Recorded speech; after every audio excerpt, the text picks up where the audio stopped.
Tingnan nyo guys, nagluluto ako ng isda. Saluna, samak sa Arabic. Ayan, makikita nyo. Sarap to guys. Saluna, yummy yummy. Samak, safi. Ayan. Sarap. Paborito ng amo ko. Tamad yung babae magluto, so ako yung pinagluto niya. So, tinirining niya ako at nagets ko na.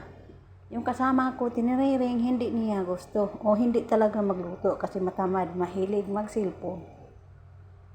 Kaya, love nila ako. Kasi, pag sabi na magluto-luto ako.